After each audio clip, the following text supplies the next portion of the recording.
Friends, my notes coaching academy के इस channel पे आप सभी का स्वागत है। आज की क्लास में हम करने वाले हैं क्लास 10th का फर्स्ट चैप्टर, जो कि आपकी जो मेन बुक है उसमें से है। फर्स्ट चैप्टर कौन सा है? The letter to God, that is written by GL Fuentes. अब यहाँ पे देखेंगे इसमें जो स्टोरी में मेन कैरेक्टर है वो कौन है? लैंचो है, और उसी के रिगार्डिंग जो है ये पूरी स्टोरी है, एक चैप्टर है जिसको हम पढ़ने वाले हैं। तो सबसे पहले स्टार्टिंग से देखते हैं कि इस चैप्टर में है क्या। Lencho was a dedicated farmer living on a low hill. अब यहाँ पे जो लैंचो है उसका प्रोफेशन क्या है, लैंचो क्या काम करता है? लैंचो एक फार्मर है और उसका जो भी पूरे साल का जो भी उसका चलता है, लिविंग जो है वो किस पे बेस्ड है? जो भी वो उगाता है, ये जो फसल वो उगाता है उसी से उसका जो है वो जीवन चलता है। His field promised a great harvest but desperately needed a good downfall. अब उसकी जो फसल है, जो फील्ड में जो भी उसने उगाया होता है, कौन की फसल वो उगाता है, वो ऑलमोस्ट पकने ही वाली होती है। उसको पकने के लिए, हार्वेस्ट के लिए एक हल्का सा बूंदाबांदी या हल्की सी रेन की जरूरत होती है लास्ट में। अब उसके बाद क्या होता है? Rain eventually started falling bringing immense joy to Lencho. अब उसके बाद क्या होता है? बारिश धीरे से स्टार्ट हो जाती है, हल्की हल्की बारिश लगना स्टार्ट हो जाती है, और उसके बाद अचानक से क्या होता है? However the weather quickly shifted. अचानक से जो मौसम जो है वो एकदम से चेंज हो जाता है। क्या हो जाता है? Turning into a massive hello storm. बड़े बड़े हेल स्टॉर्म जो है वो गिरने स्टार्ट हो जाते हैं। That wiped out the entire crop within an hour। और लगभग जो हेल स्टॉर्म है वो 1 घंटे तक गिरते रहते हैं, और उसकी वजह से जो उसकी पूरी फसल है वो बर्बाद हो जाती है। पूरी फील्ड में वो हेल स्टॉर्म जो है वो भर जाते हैं। उसके बाद क्या होता है?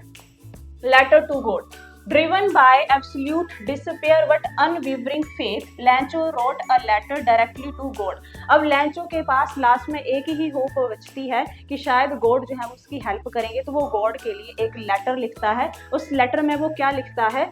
He explicitly requested 100 pesos to replant his destroyed field and survive। उसमें वो गॉड से मांगता है, रिक्वेस्ट करता है कि उसे कितने पैसोस चाहिए? 100 पैसोस चाहिए। 100 पैसोस क्यों चाहिए उसको?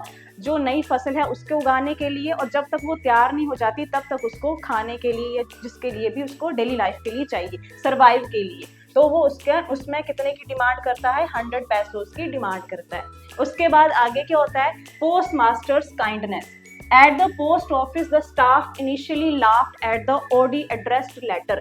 जब वो अपने गांव से स्टेट में जाता है या टाउन में जाता है वो लेटर पोस्ट करने के लिए, जब वो लेटर पोस्ट ऑफिस में देता है तो उसके लेटर को पढ़ के जो पोस्ट मास्टर होते हैं और जो वहाँ पे सारे एम्प्लॉइज होते हैं वो हंसने लगते हैं कि देखो इसने गॉड के लिए लेटर लिखा हुआ है। Moved by Lencho's rare faith, the post master decided to collect money from his employees at his own salary. अब उसमें जो पोस्ट मास्टर होता है, पहले तो वो हंस रहा होता है, लेकिन बाद में वो एकदम से सीरियस हो जाता है। वो देखता है कि इस पर्सन का गॉड के लिए कितना फेथ है, ऐसा फेथ मैंने कभी नहीं देखा आज तक किसी में। तो वो डिसाइड करता है कि उसका फेथ जो है वो ऐसा ही बना रहे। तो वो क्या करता है? उसके लिए 100 पैसोस कलेक्ट करना स्टार्ट कर देता है। उसके अकेले के लिए ये पॉसिबल नहीं था कि वो 100 पैसोस कलेक्ट कर ले, तो वो बाकी जो एम्प्लॉयज होते हैं उनसे भी वो हेल्प मांगता है, चैरिटी के रूप में वो उनसे भी थोड़े थोड़े पैसे कलेक्ट करना स्टार्ट कर देता है। अब वो कितने कलेक्ट कर पाता है? The irony, the post master manage to collect only 70 pesos. जो पोस्ट मास्टर है वो कितने ही कलेक्ट करने में एबल होता है? वो 70 पैसोस ही कलेक्ट कर पाता है, क्योंकि 100 पैसोस बहुत ज़्यादा होते हैं और उसके लिए पॉसिबल ही नहीं है कि वो 100 पैसोस कलेक्ट कर पाए। When Lancho received the envelope, he wasn't surprised by the money but grew angry upon counting it। जब लैंचो को वो लेटर रिसीव होता है तो उसमें वो उसको देख के बिल्कुल भी सरप्राइज नहीं होता, क्योंकि उसको पता था कि भगवान जो है वो उसकी हेल्प जरूर करेंगे।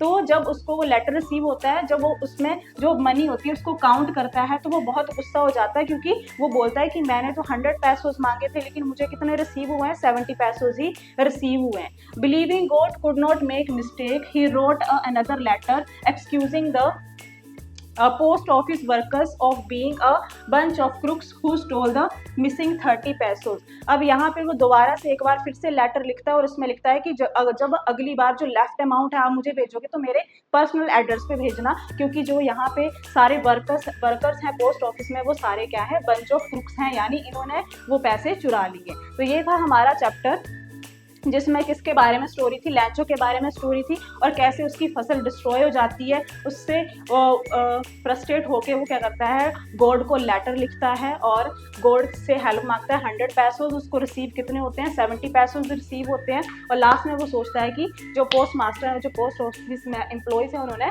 वो पैसे चुरा लिए। आई होप आपको ये चैप्टर समझ में आया होगा। अगर समझ में आया तो आप हमारे चैनल को सब्सक्राइब कर सकते हैं। Thank you.